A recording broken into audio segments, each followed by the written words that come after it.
Want to welcome you to the earnings per share video, and we're going to talk about two different types of capital structure: simple versus complex capital structure.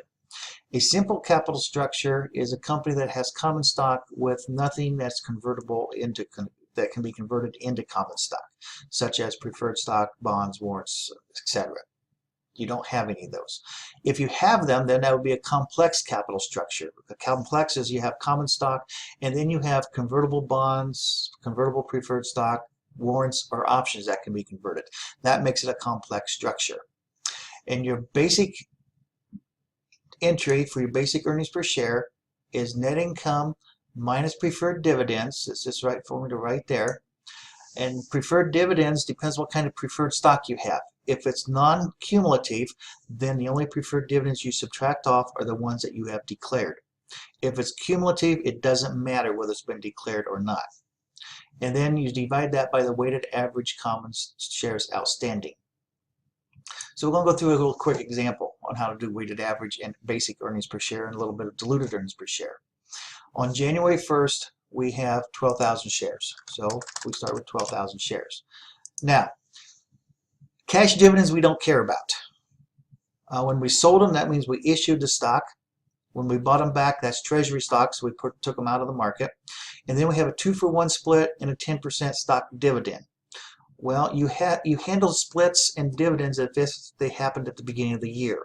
So you go ahead and put the stock split in there of 2, and you put in the, I want to do it this way again, equal 100%, which is the original, plus 10%. That's the dividend, was a 10% dividend. So that gives you 110%. Part of the year would be 2/12 of the year because you have January and February. So what you would do is you multiply those out. So you have 12,000 times 2 times 110% times 1/6, or $4,400. Then what you have in March, because on cash dividends we don't care, you sold. So now we have 15,000 shares. Again, the stock split of 2 and 110%. And this one is for March, April, and May, which is 3/12 of the year. So then we multiply those out. So we have 15,000 times 2 times 110% times 3/12, or 8,250. Then we sold 1,500. So that gives us 13,500. 15,000 minus 1,500 shares outstanding. Still have the stock split. Still have the stock dividend of 110%. And this is for 4 months out of the year, or 1/3. And then we multiply these out. So we have 13,500 times 2 times 110 times the 4/12, or 9,900. Then we had the 2-for-1 split. Well, you know it's 27,000, or you can take the 13,500 times 2, and that gives you 27,000. We don't have anything there because the stock split happened. We still need the 110%, however. And this is for October, November, so it's 2/12 of the year. And then we multiply those out. So it's 27,000 times 110 times 1/6, and that gives you 4,950. You could put a 1 there if you wanted to. Then we had the 110%. So equal 27,000 times the 110%. So we now have 29,700. That is for 1/12 of the year. So that's equal to 29,700 times the 1/12, or 2,475. If we add those up, our weighted average then is 29,975 shares. For the dividends that we have 5% preferred stock, $50, 500 shares, and let's assume that it's cumulative or we declared them, it doesn't matter. So we take the 0.05 times the par value times the number of shares of 500, so that would be 1,250. That's the dividend. So that was percentage times par times number of shares. So the basic earnings per share would be equal to the 95,000 minus the 1,250 divided by the 29,975 or 328. Okay. Now let's do the same example, except this time we have a convertible preferred stock. So for every 1 share of preferred stock, we get 5 shares of common stock. Okay, and we had 500 shares of common stock. So if you want to, over here, we could put in equal the 500 times the 5, or that would be 2,500 shares. If you'd rather do it that way, make life a little bit easier for you. That's what this part is right here. So the earnings per share then would be simply the 95,000 divided by, well, on this one we don't have to subtract off because we don't have any preferred stock anymore because we assume it's converted. So it's 95,000, but we have the 29,975 plus the 2,500 shares, which is the 500, or that gives us $2.92.5. So you see it did go down just a little bit for the conversion. Okay, and that's what that's all about. Now, next thing that can be diluted, that's convertible preferred stock. The next thing we have is what happens with options. So we have key executives, and this is done the same way with warrants. Key executives have the option to purchase 500 shares at $15 per share.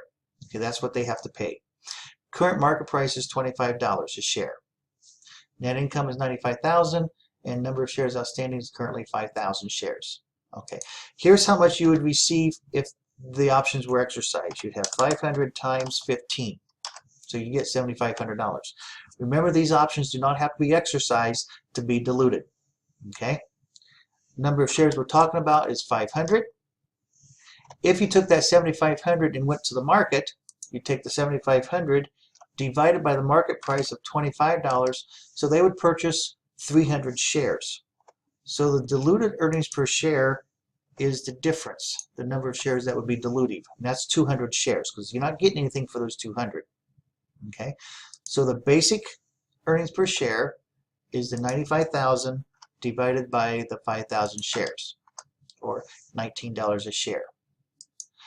The diluted earnings per share is equal to the 95,000 divided by the 5,000 plus the diluted shares of 200, which gives us 18.269. That's your diluted earnings per share. Okay. Next item we have, how about bonds? Bonds are a little bit trickier. On this one we have bonds, 8% convertible bonds are issued at par, because we want to keep it fairly simple, at $400,000. That's how much we have out there. We currently have 90,000 shares of common stock. The conversion is for every $1,000 bond, we have 60 shares of stock. So we have 400,000 for every 1,000, so we have 400 bonds out there. We're going to assume a 30% tax rate. Now the current interest we pay on the bonds is equal to 0.8% times the 400,000, or $32,000. That's the total amount of interest. But remember, interest is deductible. Okay, and we're in a 30% tax bracket, so that'll come later when we calculate our down here. Okay, basic earnings per share is your 95,400 divided by your 90,000 shares, or $1.06. The diluted earnings per share,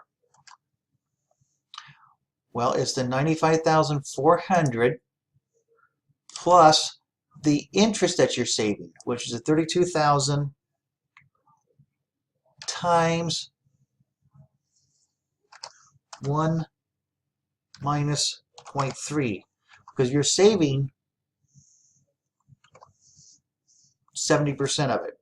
Okay, that's what you get to keep, because since you're not going to be able to deduct it, you're keeping 70% of it.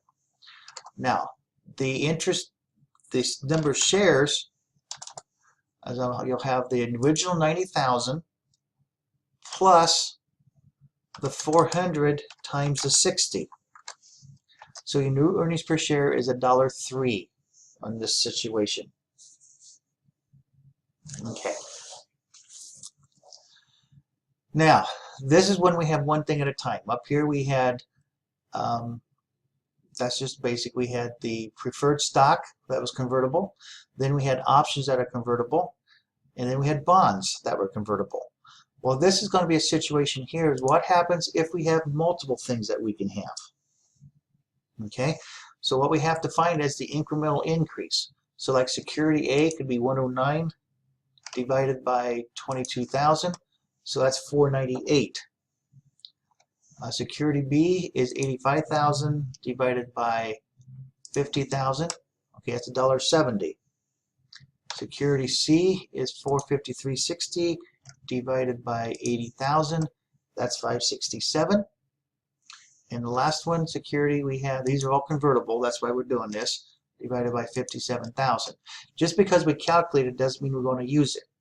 What you start with is the one that's the most dilutive. So the order that we'd have is we'd do B first because it's $1.70, the incremental increase. Security D would be second, and then A, and then C. Okay, provided we need that much. So we start with the basic earnings per share. In this case, it was 1,750,000 divided by 300,000 shares, or 5.83. Okay. The diluted earnings per share. We're going to start with security B because it's the most dilutive.